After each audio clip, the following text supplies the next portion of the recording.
श्री हरिवंश महाराज जी।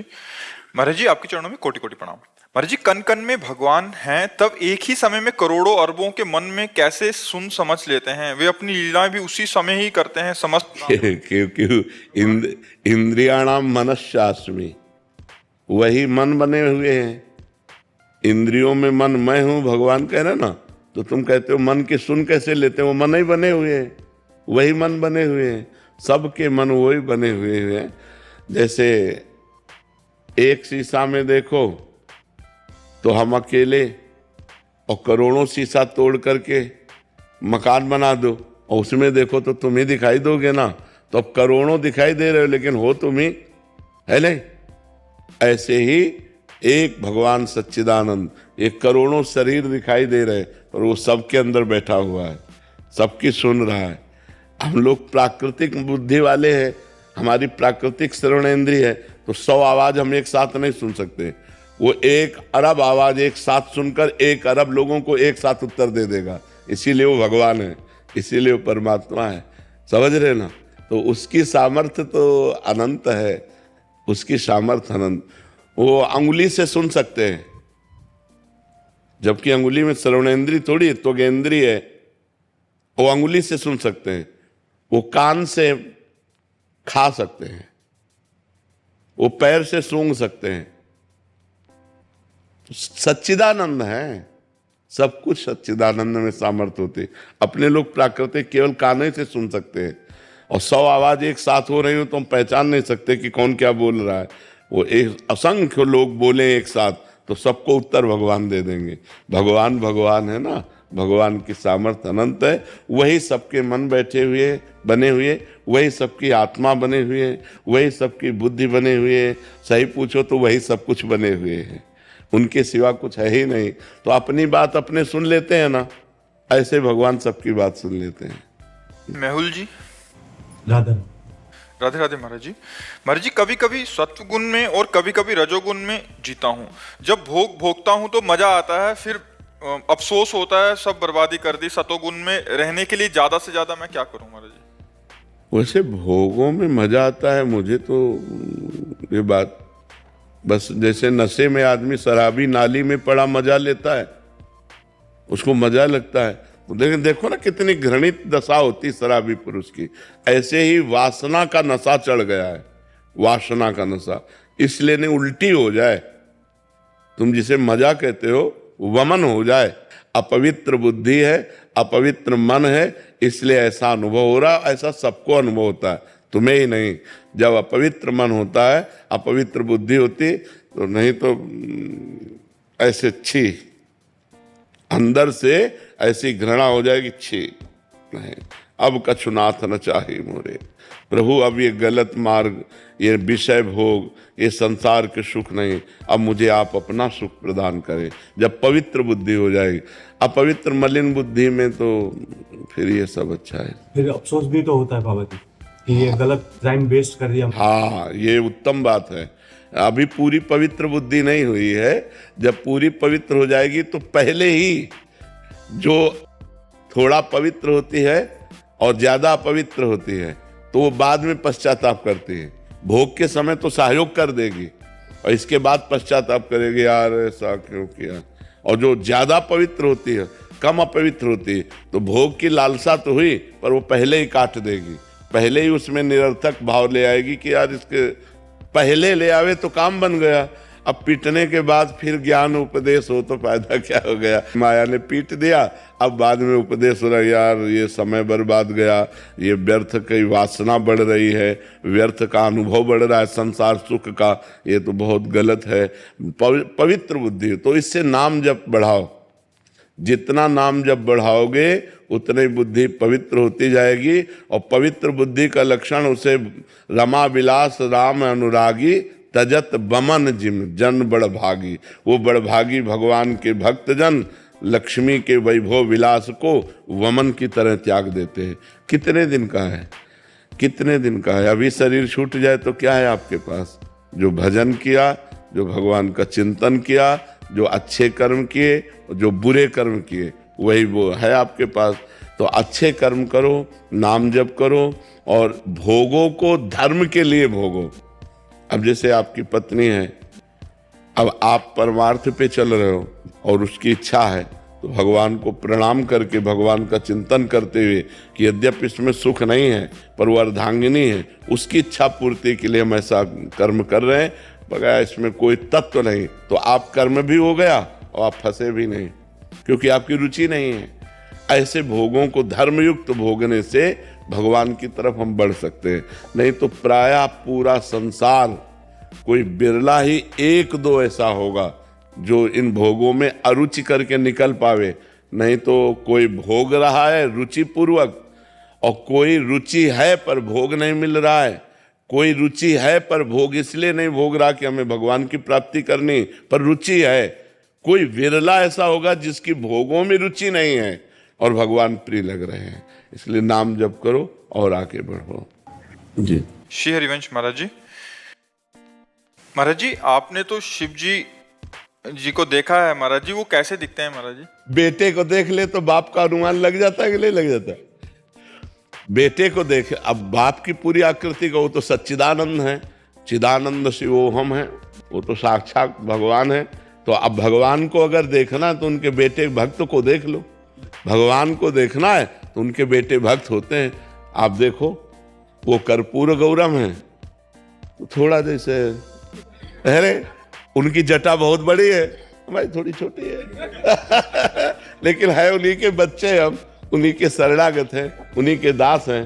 तो भगवान शिव जो है जैसे दिखते हैं वैसे हमारी वाणी में सामर्थ्य नहीं कि हम उनको बता सकें। अपार सौंदर्य समुद्र है, सुंदरता के समुद्र हैं भगवान शिव। भगवान का एक रुद्र का भयंकर रूप है और एक बहुत सुंदर रूप है, बहुत सुंदर रूप। कर्पूर गौरम करुणा अवतार, साक्षात करुणा वपु गौर वर्ण। अब उनका क्या वर्णन करे, वो तो जो देखे, अब नेत्रों ने देखा तो इनके वाणी नहीं है और वाणी बोलती, इसने देखा नहीं, बड़ा अंतराय हो जाता है। अच्छा, शब्द जितने शब्दकोश में सब प्राकृतिक हैं और वो चिदानंद है, तो चिदानंद को प्राकृतिक कोश में कैसे बदला जा सकता है? बस ये है, नाम जप करो, वो कभी कृपा करें तो अनुभव करा दे कि वो कैसे हैं। बकाया वो बहुत सुंदर है, बहुत मनमोहक है, बहुत आनंदमय है। मन नाच पड़ता है जब उनका थोड़ा भी भाव आता है तो मन नाच पड़ता है, इतने आनंद में भगवान शिव। महाराज जी तो बहुत क्यूट होंगे। बहुत क्यूट होंगे वो तो। हाँ बहुत क्यूट है बहुत क्यूट है, बहुत क्यूट है। क्यूट वाले सुंदर होता है। प्यारा प्यारा। अच्छा, हाँ, तो उनका नाम ही है भोले बाबा बहुत भोले है, बहुत भोले। शिव ठाकरे जी महाराष्ट्र से। जी राधे राधे राधे स्वामी जी। महाराज जी, आपके सारे वीडियोस हमें काफी प्रेरित करते हैं। महाराज जी, मेरा सवाल है कि प्रेम की सही व्याख्या कौन सी है? प्रतिक्षण वर्धमानम, प्रेम प्रतिक्षण वर्धमान रहता है। कामना रहितम, किंचन मात्र कामना नहीं रहती। सूक्ष्मतरम, वो बुद्धि के द्वारा समझा नहीं जा सकता। अत्यंत सूक्ष्म अनुभव स्वरूपम, वो स्वयं से अनुभव किया जा सकता है। तो जब हम भगवान का नाम जप करते हैं और पाप आचरणों का त्याग करते हैं और भगवान की लीला कथा सुनते हैं, भगवान के संतों से अनुराग करते हैं, तो हमारे हृदय में भगवान का प्रेम जागृत होता है। कोई भी द्वंद्व उसको प्रभावित नहीं कर सकता जिसके हृदय में प्रेम जागृत हो जाता है। जैसे मान अपमान, लाभ हानि, सुख दुख, वो निर्मोह होता है, उसके अंदर कभी मोह नहीं जागृत हो सकता, क्योंकि भगवत प्रेमी है। सबकी ममता ताग बटोरी, मम पद मनहि बांध बर डोरी। वो कहीं ममता नहीं करता, कहीं मोह नहीं करता, वो मान रहित होता। सबहि मान प्रद आप अमानी, वो स्वयं अपने में मानहीनता और दूसरों को मान प्रदान करना, ऐसा उसका स्वभाव बन जाता है। और वो संगजित होता है, किसी का भी प्रभाव उसके ऊपर नहीं पड़ेगा। कामिनी, नाना प्रकार की संपत्ति, नाना प्रकार की प्रशंसा, मान प्रतिष्ठा, इसका कोई भी नहीं। जित संग दोषा होता है, उसके अंदर किसी भी दोष का प्रभाव नहीं जागृत हो सकता। जैसे भुने हुए चने को कितना भी आप खाद पानी लगा के बो दो, कभी जगेगा नहीं। ऐसे वो जिसके हृदय में प्रेम जागृत हो जाता है, वो विनिवृत्त कामा, समस्त कामनाएं उसकी शांत हो जाती हैं। कभी उसमें काम आदि दोष स्फुरित नहीं हो सकते। कोई भी द्वंद्व उसको प्रभावित नहीं कर सकता। सुख दुख में समान भाव रखता है। ऐसा महान सहनशील जो प्रेमी जन है वही भगवान को अपने अधीन कर लेता है। तो प्रेम है सूक्ष्मतरम, अनुभव स्वरूपम, प्रतिक्षण वर्धमानम और कामना रहितम। कोई भी कामना नहीं रहती जिसके हृदय में, उसके हृदय में प्रेम जागृत होता है। समझ पा रहे हो? ममता, स्नेह, कामना, आसक्ति, राग, इन सब का संसार से नाश हो जाता है। एकमात्र भगवान में ममता, एकमात्र स्नेह भगवान में, एकमात्र आसक्ति भगवान में, एकमात्र चाहत भगवान की, ये प्रेम का स्वरूप है। सोमानंद जी, जी। शेरवंश महाराज जी, महाराज जी आप कह रहे थे कि आप पहले फोर्स में थे, फिर बाद में संन्यास लिया इन्होंने, पर बहुत देर से आपकी कथा सत्संग सुनता हूँ। आपकी कथा से मैंने हर समस्या का समाधान पाया है महाराज जी। केवल आपका धन्यवाद करना चाह रहे थे। बहुत कृपा, बहुत कृपा। आप संतों की कृपा से ही जो कुछ वाणी निकलती है वो संत कृपा से ही निकलती है। सानंद कुमार जी, गोरखपुर। राधे राधे महाराज जी। महाराज जी, संपूर्ण सृष्टि की रचना ईश्वर द्वारा की गई है और सब कुछ पूर्व निर्धारित पहले इसको यहाँ समझ लेना। संपूर्ण सृष्टि की रचना ईश्वर ने की और स्वयं ईश्वर ही संपूर्ण सृष्टि बना। ये बात समझ रहे हो? संपूर्ण सृष्टि की रचना करने वाला भी वही, और जो रचना की गई वो भी वही बना हुआ है, दूसरा कोई नहीं है। वही परमात्मा एकोहम बहुश्यामा, मैं एक बहुत रूपों में हो जाऊं, वही बहुत रूपों में है। अब प्रश्न करो। महाराज जी, सब कुछ पूर्व निर्धारित है, तो किसी व्यक्ति द्वारा प्रारंभ में गलत कर्म और किसी के द्वारा सही कर्म क्यों किए जाते? मनुष्य शरीर में पूर्व निर्धारित सुख और दुख है, कर्म नहीं। कर्म निर्धारित नहीं है।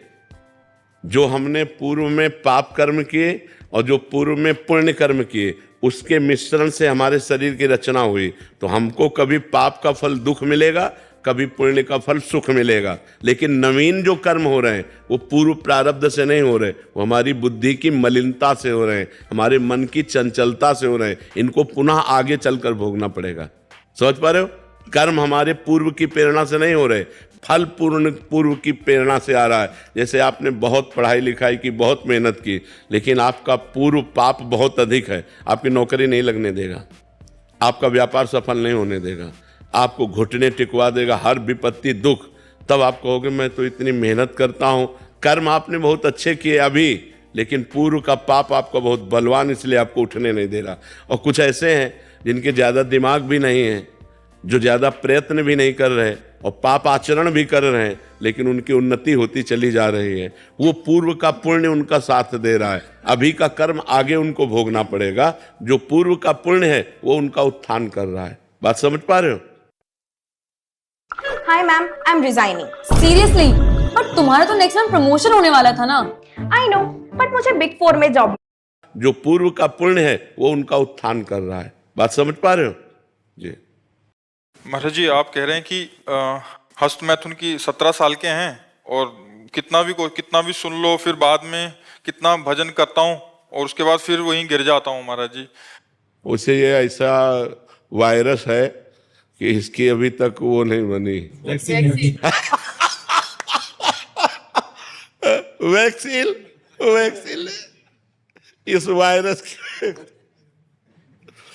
बहुत खतरनाक वायरस है। और ये मतलब जिसके लग गया, तो आप तो अभी 17 वर्ष के हो, आपको याद होगा हितधाम में 70 वर्ष के थे वो, 70 वर्ष के बूढ़े थे।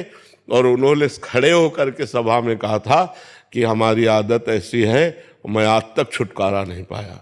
अगर इसको आप हठ पूर्वक रोक पाओ तो रोक सकते हो, अन्यथा नहीं रोक सकते। अन्यथा तो जब आवेश आएगा तो फिर आप अपने सब धर्म कर्म भूल जाएंगे और आपसे गलत आचरण बन जाएगा। ये बहुत खतरनाक आदत है। भगवान बचावे, भगवान बचावे, नहीं तो सोते सोते हो जाएगा। महाराज जी ये कहते हैं कि कलयुग का प्रभाव है, मतलब ऐसा होता है? नहीं, युग का प्रभाव अगर हो तो फिर साधु महात्मा कोई भजन कर ही न पावे। युग में तो कलयुग समयुग आन नहीं, जो नर कर विश्वास, गाय राम गुण गण विमल भव बिन तरई प्रयास। बिना प्रयास के संसार समुद्र से पार करने की सामर्थ्य कलयुग में है, यदि भगवान का नाम जप किया जाए। कलयुग समयुग आन नहीं, जो नर कर विश्वास। कह रहे हमारी बात पे विश्वास कर लो, कलयुग के समान महान कोई युग भी नहीं है। हाँ, थोड़े समय के भजन से भगवान की प्राप्ति करा देता है। अब गलत आचरण करो, कलयुग को हस्तमैथुन करो तुम और दोष देव कलयुग। यार मतलब गजब की बात है। बेचारा कलयुग भी सोच रहा होगा कि ये हमारे राज्य में हमको क्यों थोप रहे हैं। अरे गलत तुम करो, कहते जो सब कलयुग कर रहा है, ऐसा नहीं यार, थोड़ा हमें सुधरना। लोगों की दृष्टि ऐसी बन गई है महाराज जी, जैसे कोई बच्चियां पढ़ने जाते हैं स्कूलों में तो बड़े बड़े लोगों की दृष्टि खराब होती जा रही है महाराज जी। भजन न करेंगे तो बैठे करेंगे कब? आजकल के जो मनुष्य हैं उनकी ऐसी बुद्धि गिरती जा रही है कि अगर कोई लड़की को छेड़ रहा तो वीडियो बना सकते हैं, लेकिन वो बचा नहीं सकते। मतलब कोई भी घटना घट रही है, मतलब ये बड़ी समस्या आ रही है हमारे समाज में कि वीडियो तो उसकी बन जाएगी, आपको वीडियो मिल जाएगी, लेकिन वो जहां बचाना चाहिए वहां, हाँ वीडियो तो कोई खास बात नहीं, खास बात उस बच्ची को बचाओ, खास बात है उस आदमी को बचाओ जो संकट में पड़ा हुआ है। तो ये अध्यात्म के बिना ये ज्ञान नहीं आता है। अब अध्यात्म तो ना जवान स्वीकार कर रहे हैं ना बूढ़े स्वीकार कर रहे हैं, तो इसीलिए भजन करना चाहिए। मनीष जी, गया बिहार से। राधे राधे महाराज जी। महाराज जी, मनुष्य का प्रारब्ध उसके कर्मों का फल है, किंतु राष्ट्र का प्रारब्ध नियति द्वारा तय होता है या उसमें रहने वाले लोगों के कर्मों का? सब कर्मों का, सबके अलग अलग कर्म जब एकत्रित होते हैं, जैसे एक प्रांत के कर्म का अब परिणाम एक साथ भोगना है तो मिसाइल गिरेगी, पूरा प्रांत नष्ट हो जाएगा, क्योंकि वहाँ उस समय अब जैसे 20 आदमी मरने हैं यहाँ, तो अलग अलग प्रांत से 20 आकर एकत्रित हुए, एक साथ मरना है, वो एक साथ मारे जाएंगे। उन सब का प्रारब्ध को उपस्थित, बिना मृत्यु स्थान और मृत्यु समय तय हुए कोई मार नहीं सकता। जैसे हमारा मृत्यु स्थान तय है कि हमको वहाँ जाके मरना है, और मृत्यु समय तय है, और मृत्यु का कारण तय है कि इस निमित्त से इस समय इस स्थान पर इस जीव की मृत्यु होगी, वैसे ही विधान बन जाएगा और वैसे ही मृत्यु हो जाएगी। समझ पा रहे हैं जी? तो जीव का प्रारब्ध जब बहुत जीवों का एक जैसा एकत्रित होता है तो फिर वैसे ही प्रांत के प्रांत को दुख प्राप्त होता है। जैसे पूरे विश्व का प्रारब्ध एक जैसा एकत्रित हुआ तो कोरोना आ गया, हर देश हर प्रांत में लाखों लोगों को मार गया ना, तो पूरे विश्व का प्रारब्ध एक हो गया उस समय, विश्व का प्रारब्ध। अब जैसे पूरे परिवार का प्रारब्ध एक हो गया, एक आदमी ने गलत काम किया पूरा परिवार पीड़ित हुआ, रिश्तेदार नातेदार सगे संबंधी सबके डंडा चले, कहाँ है बताओ। तो एक आदमी का पूरा प्रारब्ध जब और प्रारब्धों से मिला तो वो संयोग बना करके ऐसे कष्ट दे देता है। बिना निजकृत कर्म के कोई दंड नहीं दे सकता है।